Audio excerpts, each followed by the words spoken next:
Full name, taga saan ka, ilang taon na, tsaka bakit ka sumali dito sa Tomboy Philippines? Hi everyone, my name is Ace Tenero from Taguig City. Sumali po ako sa Tomboy Philippines para ma-boost pa po yung confidence ko and para na rin po mas maraming experience din po. Tama. Okay, ikaw, same question. Hello guys, I'm Rinoa Nicolas from Binawan ng Magsal. Sumali po ako sa Tomboy Philippines kasi first time ko pong makasali sa mga pageant. Gusto ko rin po ng experience. Yes, ikaw. Hi everyone, my name is Antoy Deloso from Coronadal, South Cotabato. Sumali po ako dito sa Tomboy Philippines para ilakad po at nag-iisang advokasya ko. At bilang bago pa lang po at first time po sumali sa pageant na to, ipapakita ko po kung ano yung advokasya. Ano yung advokasya mo? Secret na po muna yun. Okay, sige. Siya yung producer. Okay, pangalan po nila, sir? Cory Santos po. Partner po ni Ma'am Chit Reyes. Pero siya pa rin po ang utak ng lahat nito. Okay. Palasak na palasak ang daming Miss Gay, di ba kung ano-ano? Kayo naman, Tomboy Philippines. Bakit kayo pumunta doon? Matagal na po kasi talaga itong nag-i-exist. Nasa underground lang. We're not sure if we're going to be accepted by whole. Pero nagkaroon kami ng community ng di inaasahan. So, after 12 years in the making, that's when we decided na yes, i-push na natin. Kasi again, like what you said, sir, bago nga to sa panlasa at paningin ng karamihan. Yes. Mahirap bang hikayatin ng mga tomboy na mag-join sa mga ganitong contest? Hindi po. Actually, madami sa kanila, katulad nila, ang may natatagong advocacy at gustong ipahayag sa lipunan. Kasi for the longest time, we were kept in the dark kasi normal sa babae ang mahiyain Pero sayang naman yung mga testosterone ng mga batang to kung di natin may papakita at napakagagaling po nila. For the last 12 years, nakita po namin yun. At isa po ako sa resulta nun na sumali din sa pageant ni Ma'am Chit. Ano bang hinahanap natin? Kailangan bang pogi? Ano hinahanap natin?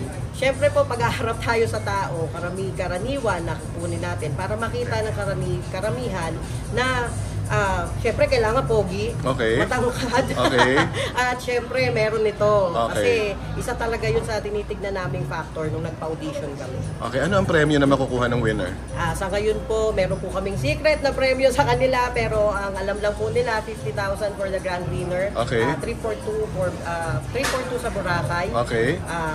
Air flight and hotel included. And then marami pa po freebies. And then yung other consolation prizes, syempre sa first, second, and third winner. Okay. What do you think is your, anong lamang? Para kayo ang tanghalingan na Tomboy Philippines. Para sa akin po, lahat kami pantay-pantay, walang lamangan. Kung ako man yung mauuna ay kauna-unahang mananalo sa Tomboy Philippines. Yun pong sinasabi ko kanina na about advocacy ko, ipapakita ko talaga sa lahat ng tao. Secret Wala naman pong lamangan talaga. Siguro ang lamang ko lang po ako yung pinakabata. Ilan taong ka na? 20 years old. 20. Para sa akin po, wala naman po talagang lamangan at saka mas maganda pong mag-enjoy lang tayo and yun, magkaroon ng maraming kaibigan sa pageant na to. Ano mo sasabi mo na hanggang ngayon, ano pa yung discrimination ng mga tao when it comes to LGBT? Sabi na sa mga tomboy kasi syempre ang bakla, medyo mas open na sila. Pero kayo parang hindi pa ganun ka. Parang kinikilala pa rin kayo hanggang ngayon? Hanggang ngayon po, mas inaano pa po namin, mas gusto pa po namin ipakita sa ibang tao na pare-pareho at pantay-pantay lang po tayo. Yun po, magpapatuloy po yun kahit na ano pang hadlang ang gawin po nila. Ikaw anong malagay mo? Ako naman po, hindi naman po kami nagmamadali na mapanggap nila kami. Gagawin lang po namin yung best namin. Papakita po namin sa kanila na hindi lang kami basta po. Sa akin naman po, hindi natin maiiwasan yung lahat ng mga kutsa at nanguhusga sa atin. Kaya gusto ko din ilaban at isulong yung Soji Bill dito sa atin. Para marinig din ng mga, unang-una yung mga gobyerno natin. At yung Soji Bill bilang para sa amin, para sa lahat ng tao. Straight naman or lesbian naman, para sa lahat. Gusto ang support ng family? Oo nga. So far po, okay naman po lahat, suportado. Actually po, pati yung mga kabarangay namin at sa lugar namin. Okay. Ikaw, suporta. Okay lang din naman po. Supportado po ako lalo ng parents ko po. Ramdam ko po yung pagtanggap nila sa akin. Okay, si Ace. Ganun din po sa akin.